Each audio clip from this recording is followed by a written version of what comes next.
Planted these radishes this year. The gardeners amongst you will know that I planted too many of them. So what I'm going to do is I'm going to thin them out. So I've been pulling some of them out to thin them out so they can grow into better radishes.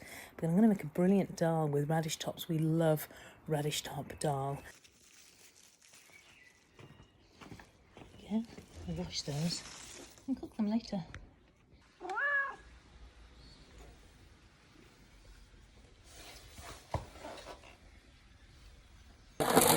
Yellow split pea. Wanted to talk to you about this, and I think this is what we're going to cook today.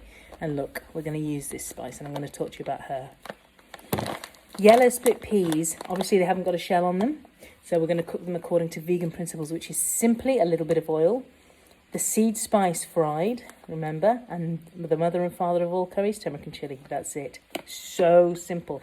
But into it, I'm going to add asafoetida. Yellow split peas are what you make pea soup with. So can you imagine that flavour, that kind of hearty flavour that you would get at your grandmother's hob? That is what split pea dal, or if you ever see it, toor, T-O-O-R, toor dal tastes like. It smells like pea soup. Right, I'll show you how to cook this.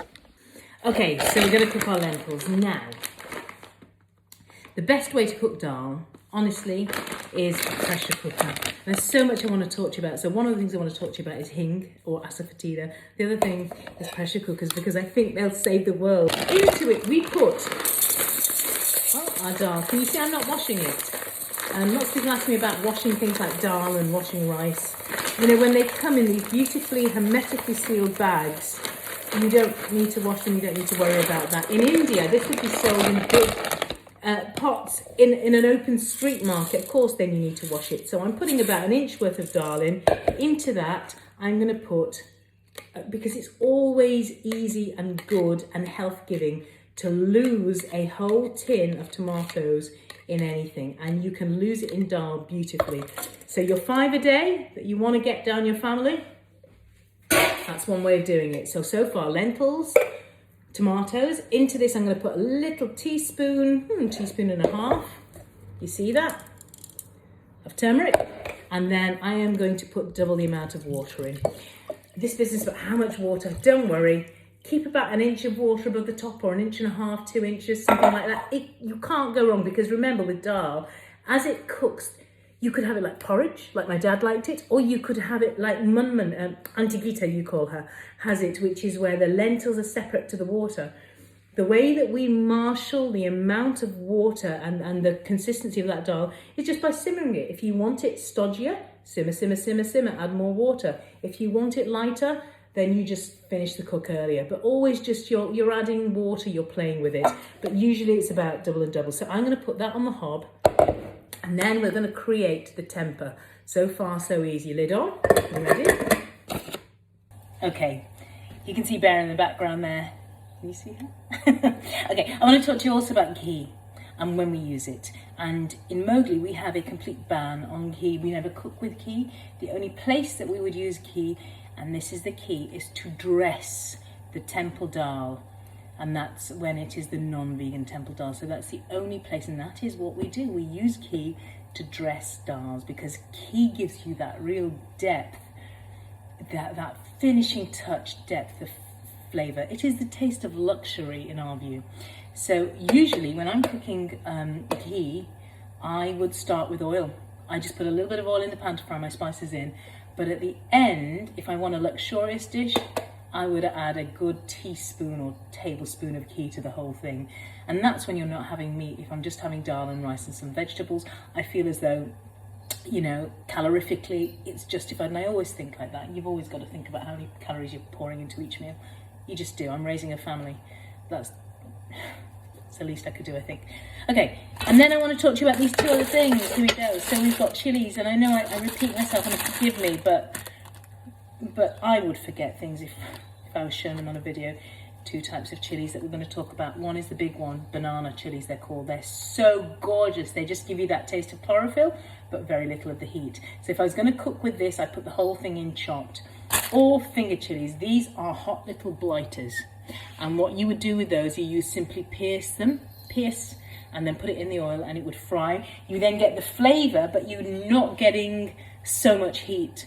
The real masochists amongst us, like my mother, we chop those, get a handful of those and chop those into her starting point and get a really hot dal. Again, you are the tailor of your dishes, you're the tailor of your dals, and that's my aim in life, is to make it so that this becomes your dal. So I'm going to show you how to start this. Let's get on with the asafoetida talk. Asafoetida, widows in Hinduism, ancient times, you'll have heard this before, but they were forbidden from having onion and garlic because these were seen as heat-giving ingredients and forbidden from meat. But what they found is this resin from a tree, if you grind it and fry it, it emulates perfectly the smell of garlic and onion. And so in that very clean way, you get that garlic and onion hit. It's also known as hing, and I'm going to show you how to use it. Can you see in the name it's got the word fetid, asafoetida. The English call it the devil's dung, because when you smell it, it smells onion with rotten eggs. That sounds disgusting, doesn't it? Please buy some, and you will be the truly professional dal makers that you can be. Asafoetida, and this is how you use it. So, into my pan, I'm going to drop some cumin seeds. I'm going to flip the camera around. Hang on. Right, I'm heating the oil, which is just, remember, olive oil or vegetable oil or whatever, sunflower.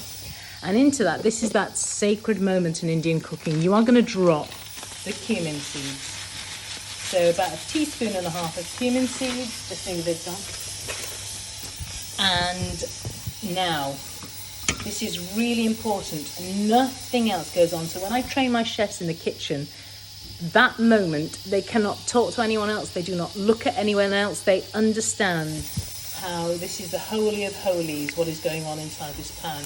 You need to wait for those cumin seeds to go a really dark brown before anything else goes in the pan. You cannot rush this part of Indian food. You can rush the rest, absolutely. This part,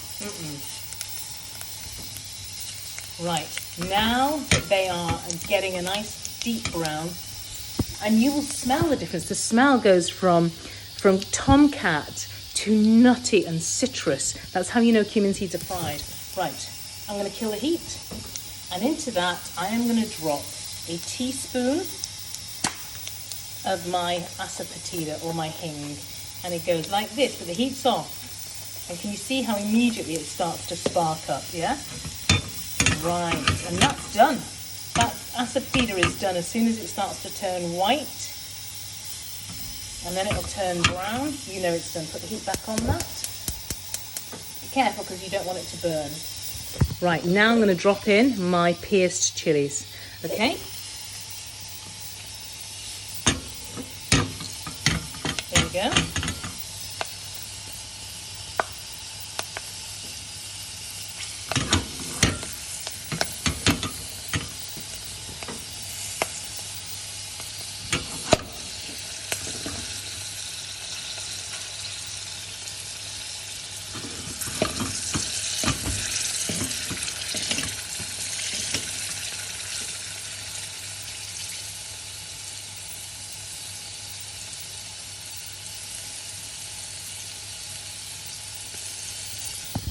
All right, I know that was a bit slow, but I really want you to see the colours that I'm looking for. And you want those chilies to go a little bit again white. You want them to cook. That temper is now done. Once the lentils are boiled, I'm just going to add the temper to the lentils. I'm going to add salt, really important. I'm going to add my little bit of ghee because I do fancy that today. And I always, but not everyone does, I add sweetener. I use stevia. I add 2 to my dal, because I like a little tiny bit of sweetness in my dal. You do not have to do that. But this is going to be a radish top dal. So I'm going to throw those in as soon as those lentils are nearly done. Right, hang on. To that, now that it's all fried, the slightest touch of chili powder, because it is the father of all curry. All right, at the end of the dal, it's always good to look at this sorry little bundle of coriander that I've got. I need to start growing my own. That is terrible. But you need to add fresh coriander. So get down to an Asian grocer's, buy some fresh coriander. But do you remember I thinned out my radish? That's what I'm going to do. I'm going to chop this, roots and all, washed beautifully. Chop the radish greens into big chunks, so they're about the size of baby spinach leaves. You can imagine tossing that through dal. You can always do that, and you can lose a whole bag of spinach into your dal as well. It's so healthy. Okay, and I'm going to add that just when the dal's done, because this takes seconds to simmer through. So there's my radish, and my coriander goes in right at the end. If you haven't got coriander, here's an anti-ghee tip. Or if you hate coriander, here's an anti-ghee tip. Lemon zest. So if you haven't got coriander, and we want that opening a window into the mouth feel, the way we do that then is with lemon zest. Okay, right, see you in a sec. All right, taking the lid off my pressure cooker, the gas came up, and then it looks like this. And you may well panic and you think, where's all the water and is it burnt? Can you see the water's there? It's fine, fine, fine. I'm going to give it a final simmer when I put the temper ingredients in. It needs more time. With yellow lentils, you want them all completely soft. You really do. You don't want those fermenting in your stomach.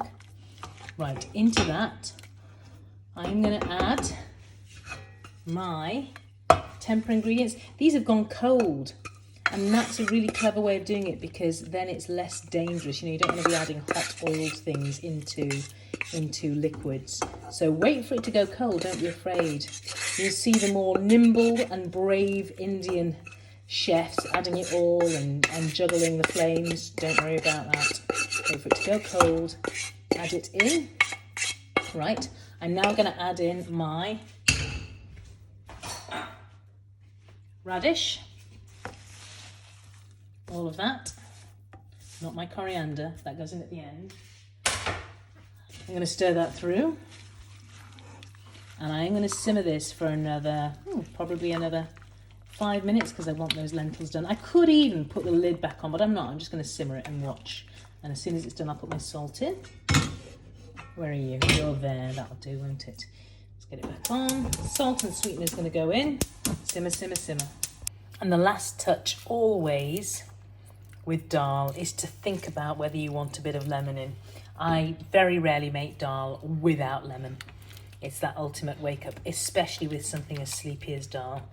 There you go. Look how pretty those baby radishes are. Gorgeous. Enjoy.